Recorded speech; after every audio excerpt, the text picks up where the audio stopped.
Doctor Raman के पास मरीज बीमारी के आखिरी दिनों में ही आते थे। वे अक्सर चिल्लाते, तुम एक दिन पहले क्यों नहीं आ सकते थे।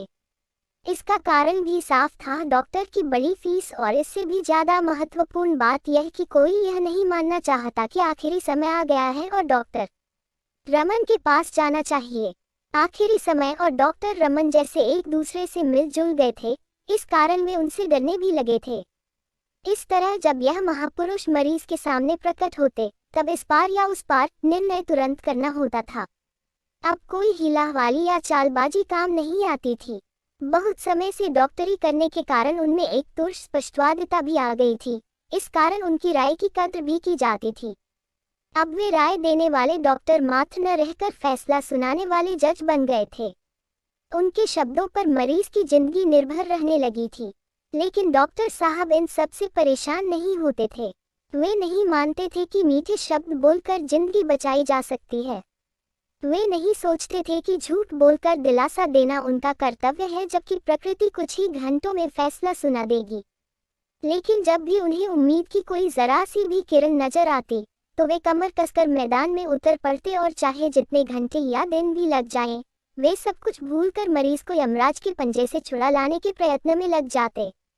आज एक मरीज के सिरहाने खड़े उन्हें खुद को दिलासा देने वाले ऐसे लोगों की जरूरत महसूस हो रही थी, जो झूठ बोलकर भी उन्हें ढाढ़स बंधा सकें। रुमाल निकालकर उन्होंने माथे से पसीना पोंछा और मरीज के पास चुपचाप कुर्सी पर बैठ गए। बिस्तर पर उनका जिगरी दोस्त गोपाल निढाल पड़ा था। उनकी दोस्ती 40 साल पुरानी थी, जो किंडरगार्टन स्कूल से शुरू हुई थी।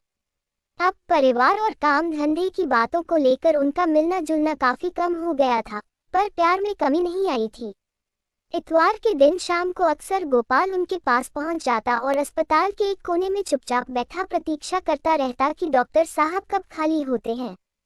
फिर दोनों साथ खाना खाते, फिल्म भी देखते और देश दुनिया की जमकर बातें करते। यह उनकी स्थायी मित्रता थी और इसमें वक्त और हालात का कोई असर नहीं पड़ा था। अपनी व्यस्तता के कारण डॉक्टर रमन ने इस बात पर ध्यान नहीं दिया था कि गोपाल पिछले 3 महीने से उनसे मिलने नहीं आया है।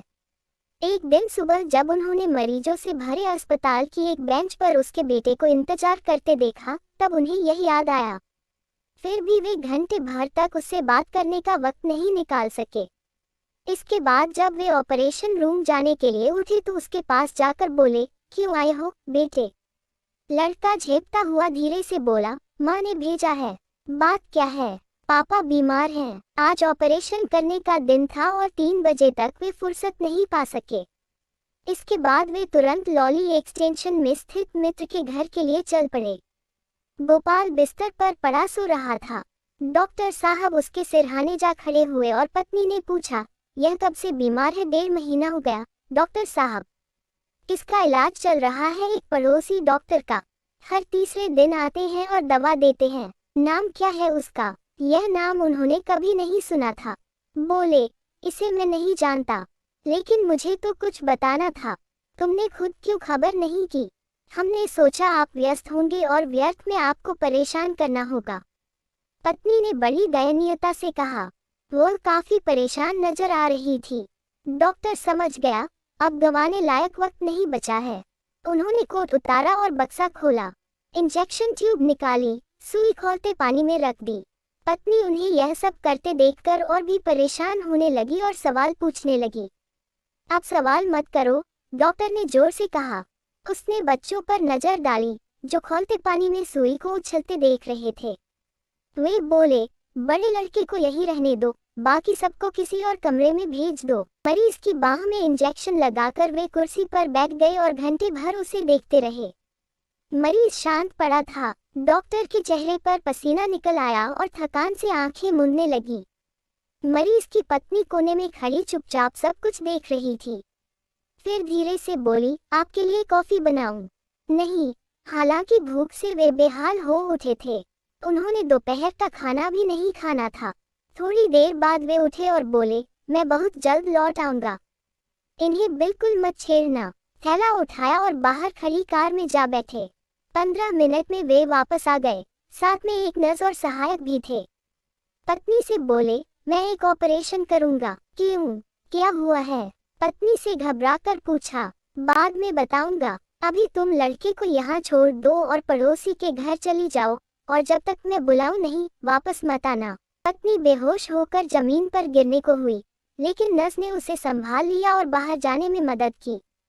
रात को करीब 8 बजे मरीज ने आंखें खोली और बिस्तर पर धीरे से हिला। सहायक बहुत खुश हुआ और कहने लगा, अब ये जरूर ठीक हो जाएंगे। डॉक्टर ने भावहीन आंखों से उसे देखा और धीरे से कहा, इसे ठीक करने के लिए मैं कुछ भी करने को तैयार हूँ, लेकिन इसके दिल का क्या होगा? नाड़ी में तो सुधार हुआ है, लेकिन इस पर भरोसा नहीं किया जा सकता।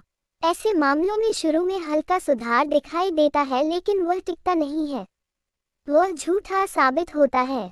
फिर थोड़ी देर सोचते रहकर बोले, अगर नाड़ी सवेरे 8 बजे तक चलती रहती है तो यह अगले 40 बरस तक चलती रहेगी, लेकिन मुझे शक है कि रात को 2 बजे के बाद भी यह इसी तरह चलती रहेगी।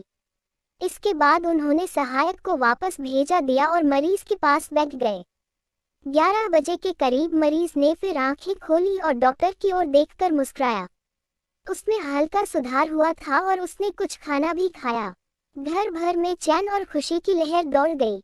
सब डॉक्टर के पास आ खड़े हुए और कृतज्ञता प्रकट करने लगे, लेकिन वे चुप बैठे मरीज की ओर देखते रहे। लगता था कि वे किसी की बात सुन नहीं रहे हैं। पत्नी पूछने लगी, अब ये खतरे से बाहर हैं? बिना सिर घुमाए उन्होंने कहा, इन्हें हर 40 मिनट बाद ग्लूकोज और ब्रांडी देती रहो, 2 चम्मच काफी होगी। पत्नी रसोई घर में चली गई। वह बेचैन हो रही थी। वह चाहती थी कि जो भी सच्चाई हो, अच्छी या बुरी, उसे पता चल जाए। डॉक्टर साहब कुछ स्पष्ट क्यों नहीं बता रहे? दुविधा उसके लिए असह्य होती जा रही थी। शायद वे मरीज के ही सामने कुछ न कहना चाहते हों, इसलिए रसोई के दरवाजे से उसने उन्हें इशारे से बुलाया। वे चले गए तो उसने पूछा, अब ये कैसे हैं? बच तो जाएंगे? डॉक्टर ने होंठ काटे और जमीन की ओर देखते हुए धीरे से कहा, अपने पर काबू रखो, इस वक्त कोई सवाल मत करो। भय से पत्नी की आंखें फैल गई। उसने उनके हाथ कसकर पकड़ लिए और कहने लगी, मुझे सच बता दीजिए, इस वक्त मैं तुमसे बात नहीं करूंगा। यह कहकर वे कुर्सी पर जाकर फिर बैठ गए। पत्नी ने चीखकर रोना शुरू कर दिया। आवाज सुनकर मरीज ने चौंककर आंखें खोली और देखने लगा कि क्या बात है। डॉक्टर साहब फिर उठे, रसोई की ओर गए, दरवाजा बाहर से बंद कर कुंडी चढ़ा दी, जिससे आवाज बाहर निकलने से रुक गई। वे फिर कुर्सी पर आकर बैठे तो मरीज ने धीरे से पूछा, क्या आवाज थी? कोई रो रहा था क्या? डॉक्टर ने कहा, तुम अपने पर जोर मत डालो, बात करो, सोने की कोशिश करो। मरीज ने फिर पूछा, क्या मैं जा रहा हूँ? मुझसे मत छिपाओ। डॉक्टर ने अस्पष्ट सी कुछ ध्वनि की और कुर्सी पर बैठे रहे। उनके जीवन में ऐसी स्थिति कभी नहीं आई थी। लीपापोती उनके स्वभाव में नहीं थी, इसी कारण लोग उनके शब्दों को बहुत महत्व देते थे। उन्होंने मरीज की तरफ एक नजर डाली। उसने इशारे से उन्हें पास बुलाया और धीरे से कहने लगा, मैं जानना चाहता हूँ कि और कितना जीऊंगा, मुझे वसीयत पर दस्तखत करना है। वो तैयार रखी है। पत्नी से कहो, उसे उठा लाए। तुम गवाह के दस्तखत कर देना। डॉक्टर बोला, इस वक्त अपने पर दबाव मत डालो, शांत रहने की कोशिश करो। लेकिन यह कहते हुए वे स्वयं को मूर्ख महसूस कर रहे थे। सोचने लगे, कितना अच्छा हो मैं सबसे बचकर किसी ऐसी जगह चला जाऊं जहां मुझसे कोई सवाल न पूछा जा सके।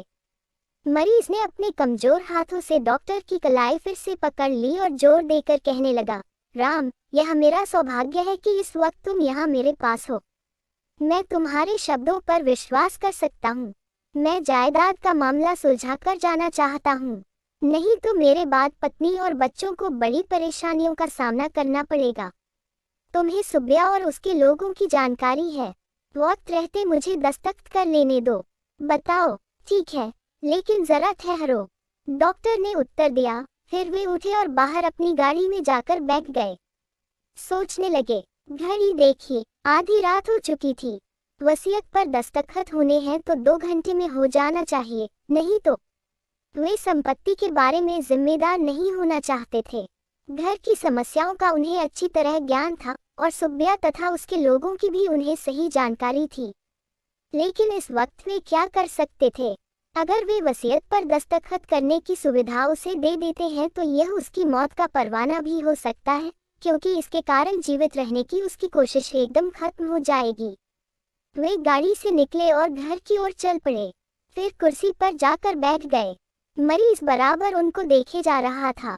डॉक्टर ने खुद से कहा, अगर मेरे शब्द से बचा सकते हैं तो इसे मरना नहीं चाहिए। वसीयत की फिर क्यों जरूरत है?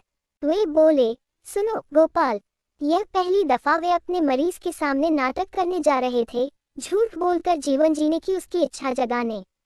मरीज के ऊपर झुककर वे जरा ज्यादा जोर देकर बोले, तुम वसीयत की फिक्र मत करो, तुम जियोगे, तुम्हारा दिल बहुत मजबूत है। यह सुनते ही मरीज के चेहरे पर चमक आ गई। संतोष की सांस भरकर उसने कहा, तुम कह रहे हो यह तुम्हारे मुंह से निकली बात जरूर सच होगी। डॉक्टर ने कहा, हाँ मैं कह रहा हूँ, तुम हर क्षण ठीक हो रहे हो। अब सो जाओ, गहरी नींद में सो जाओ, मन से सब परेशानियां निकाल दो, मैं सवेरे तुमसे मिलूंगा। मरीज ने कृतज्ञ भाव से डॉक्टर की ओर देखा और फिर आंखें बंद कर लीं। डॉक्टर ने अपना बैग उठाया और धीरे से दरवाजा बंद करके बाहर निकल गया। घर जाते हुए रास्ते में वह अस्पताल में रुके, सहायक को बुलाया और बोले, तुम लॉली एक्सटेंशन वाले मरीज के पास चले जाओ, दवा की एक ट्यूब साथ ले जाना, अब किसी भी क्षण वह जा सकता है। कष्ट ज्यादा हो तो यह ट्यूब दे देना, जल्दी करो, जाओ। दूसरे दिन 10 बजे वह फिर वहां पहुंच गए। कार से निकलते ही मरीज के कमरे की ओर तेजी से गए। मरीज जाग रहा था और ठीक दिख रहा था। सहायक ने बताया कि नब्ज सही चल रही है। उसने स्टेथोस्कोप मरीज के दिल पर रखा, कुछ देर सुना और पत्नी से बोला, देवी अब खुश हो जाओ, तुम्हारा पति 90 साल तक जिंदा रहेगा। अस्पताल लौटते हुए सहायक ने डॉक्टर से पूछा, सर क्या वे जीवित रहेंगे? अब मैं शर्त लगाकर कह सकता हूँ कि गोपाल 90 साल तक जिंदा रहेगा, लेकिन मेरे लिए हमेशा यह पहेली बनी रहेगी कि वह यह हमला कैसे झेल गया।